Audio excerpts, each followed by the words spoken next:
Okay, so Cal Raleigh, home run derby. Should he pass like some of these players do, or should he participate? Remember what he said? He said he would love to participate. He would do it in a heartbeat. But there's the debate. It seems to resurface every single year around the All-Star break. Does participating in the home run derby mess up your swing? Does it wear you out? This year, our very own Cal Raleigh has been invited to take part in the derby, and I couldn't be more excited if he takes up MLB and goes ahead and does it. But of course, look, the familiar concerns are back. I get it. People say it ruins your swing, wears you down. Guys come out of it, they're slumping in the second half. You know what? When I hear that argument, like I do with everything in all my breakdowns, you can check them all out. I have to dive into some of the numbers. So I decided to dig in and see if there's actually anything behind some of these claims.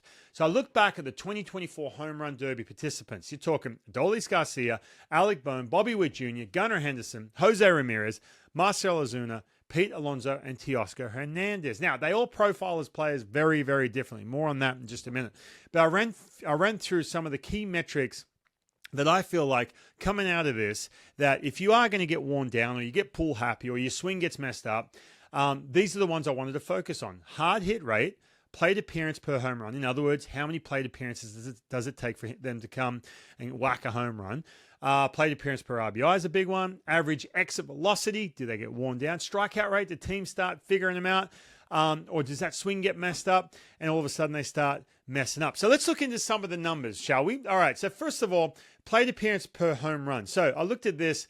Adolis Garcia and Alec Bohm, when they're looking at plate appearances, how many times, how often they hit home runs, they had a decline. Yet Bobby Witt Jr., he actually sped up a little bit. He was hitting more home runs per plate appearance, which was great. Gunnar Henderson, he had a big decline. He actually had a decline across a lot of different categories. Jose Ramirez, he was about the same. Marcell Ozuna, he had a big decline as well. Pete Alonso, you know, he's a weapon in the home run derby. He actually got better. Now, you look at some of the at-bats per home run. This is where they all kind of got better. You know why? Because they're getting walked more. They're under that microscope because they're hitting home runs in that first half. So if Cal Raleigh, his plate discipline, what you're going to see, teams starting to figure out they need to pitch around him. They all got better in that category. And so they should.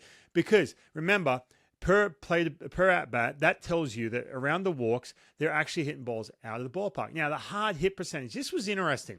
I noticed with this, it depends on the player, right? So there was a bit of decline. The shortstops, Gunnar Henderson, Bobby Witt Jr., that actually declined a little bit. Yet Jose Ramirez, his hard hit got a little bit better. The strikeout rate, they all started to struggle a little bit more on the strikeout rate. Again, they're going to get pitched differently. They've got a bigger book against them. So when I'm looking at some of these numbers, it really depends on the way they profile. I noticed that the power hitters had a tougher time and had more of a decline, where some of the more dynamic players had a less of a decline. Now, if you look at the average number overall, there was a decline across the board. But the conclusion you have to make, and I said this before I even dived into these numbers, and I'll say it now.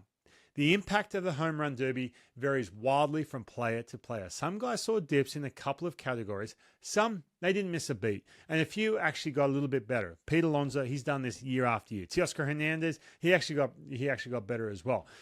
There's no clear pattern. Why? Because every player is built differently.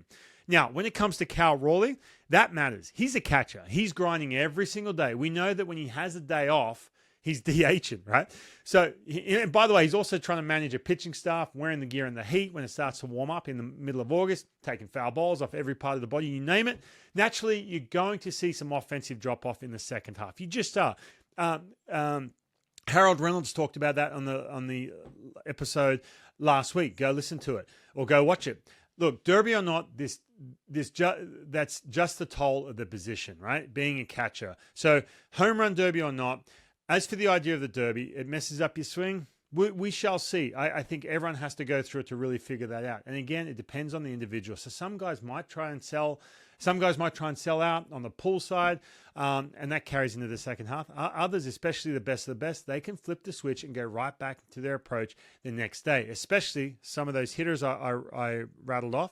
When the plate discipline matters, then you see the at-bat, the home run per at-bat actually go up. For me, look, I'll be honest with you. When it comes to Cal Raleigh, selfishly, I want to see the big dumper on center stage putting balls into orbit and making sure fans outside of Seattle get to learn all about one of the toughest and most impactful players in the game today, beyond the sexy home run numbers. Kind of like Julio did. Remember that a few years ago in LA? I know you remember that, and the rest of the country did. So let the guy mash. Let the guy go have fun. Let the guy... Look, it's a showcase. It's a celebration.